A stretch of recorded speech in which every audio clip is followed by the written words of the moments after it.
పెళ్ళైనా పండగైనా వేడుక ఏదైనా పట్టుచీరల ప్రత్యేక వేదిక వారాహి సిల్క్స్.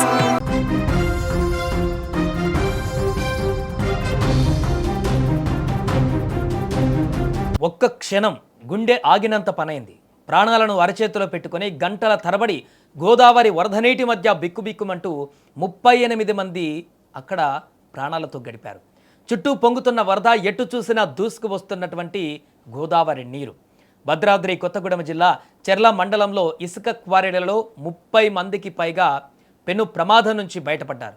ఒకవైపు భద్రాచలం వద్ద గోదావరి పరవలు తొక్కుతుంటే మరోవైపు చెర్ల మండలంలోని తాలిపేరు నది కూడా తన ఉగ్రరూపాన్ని ప్రదర్శిస్తోంది. ఎగువ నుంచి వస్తున్న భారీ వరద నీటితో పరిస్థితి ఒక్కసారిగా చేయి దాటిపోయింది. ఈ క్రమంలోనే చెర్ల మండలం వీరాపురం సమీపంలో ఇసుక క్వారీలలో తీవ్ర ఉద్రిక్తత చోటు చేసుకుంది. ఇసుక కోసం అక్కడికి వెళ్లిన కొందరు కార్మికులు, లారీ డ్రైవర్లు వరద ఉధృతిలో మధ్యలో చిక్కుకుపోయారు. అప్పటికే కొందరు తమ లారీలతో బయటకు పడగా మరో 30 మందికి పైగా లారీ డ్రైవర్లు, 8 మంది స్థానికులు, మొత్తం 38 మంది ఇసుక పాయల్లోనే చిక్కుకుపోయారు. క్షణక్షణం నీటి మట్టం పెరుగుతుండడంతో వారందరి ప్రాణాలు అరచేతిలో పెట్టుకుని గడిపారు.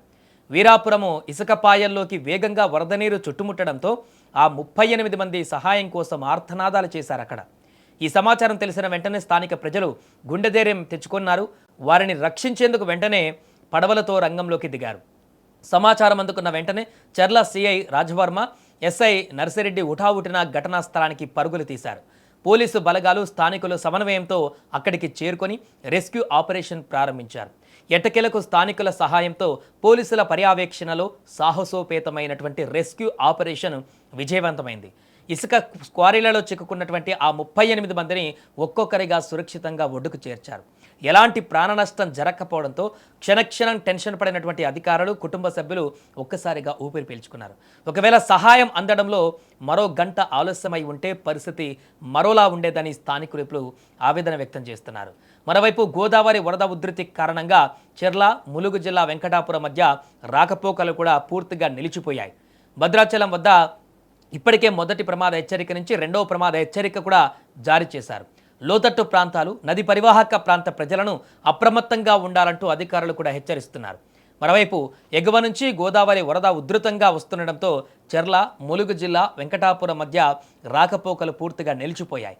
భద్రాచలం వద్ద ఇప్పటికే అధికారులు రెండవ ప్రమాద హెచ్చరికను కూడా జారీ చేశారు. క్షణక్షణం పెరుగుతున్నటువంటి గోదావరి ప్రవాహ ఉధృతి ఇప్పుడు ఆ పరివాహక ప్రాంతాల్లో ఉన్నటువంటి ప్రజలను కూడా భయాందోళనకు గురి చేస్తుంది. ఈ నేపథ్యంలోనే ఇక్కడ చెర్లలో నెలకొన్నటువంటి ఈ యొక్క దారుణమైనటువంటి ఘటన అందరినీ ఒక్కసారిగా ఉలిక్కిపడేలా చేసింది.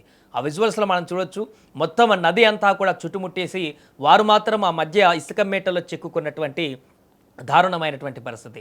క్షణక్షణం ఆ నది విపరీతమైనటువంటి ఫ్లోటింగ్తో ప్రవాహాన్ని పెంచుకుంటూ వెళుతూ మరికొంత సేపట్లోనే పూర్తిగా వారిని ముంచేసేటువంటి స్థాయిలో ఆ యొక్క నది ఉగ్రరూపాన్ని దాలుస్తూ ప్రవహిస్తున్నటువంటి సందర్భంలోనే చాకచక్యంగా అక్కడ ఉన్నటువంటి పోలీసులు కానీ, స్థానికులు కానీ సహాయం చేసి వారిని క్షేమంగా బయటికి తీయడంతో 38 మంది ప్రాణాలు. ఈరోజు ఒక్కసారి ఆలోచించండి, ఏమాత్రం కూడా ఈ రెస్క్యూలో ఆపరేషన్లో పొరపాటు జరిగినా, ఏమాత్రం కొంత ఆలస్యం జరిగినా కూడా 2 తెలుగు రాష్ట్రాల్లో ఎంత పెద్ద విపత్తు చోటు చేసుకునేదో. 38 మంది ప్రజలు, అక్కడ డ్రైవర్లు, స్థానికులు ఇసుక మేట మధ్య చుట్టుముట్టినటువంటి ఆ నది ప్రవాహం మధ్య ప్రాణాలు అరచేతిలో పెట్టుకొని వారి కుటుంబ సభ్యుల గురించి ఆలోచిస్తూ కన్నీటి పర్యాంతమవుతూ అక్కడే బిక్కుబిక్కుమంటూ గడిపినటువంటి ఆ క్షణాలు వారి జీవితాంతం గుర్తుండిపోయేటువంటి క్షణాలుగా మారిపోయాయి.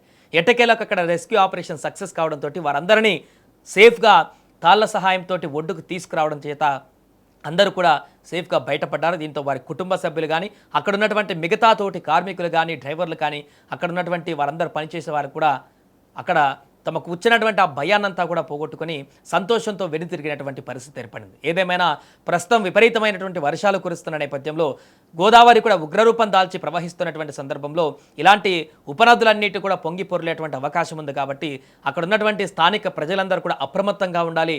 ఎవరు కూడా చిన్న ప్రవాహం ఉన్నా కూడా నదులు దాటేటువంటి ప్రయాణం కానీ, వాగులను దాటేటువంటి పరిస్థితి కానీ ఎట్టి పరిస్థితుల్లో చేయకూడదంటూ ఇప్పుడు అధికారులు హెచ్చరిస్తున్నారు.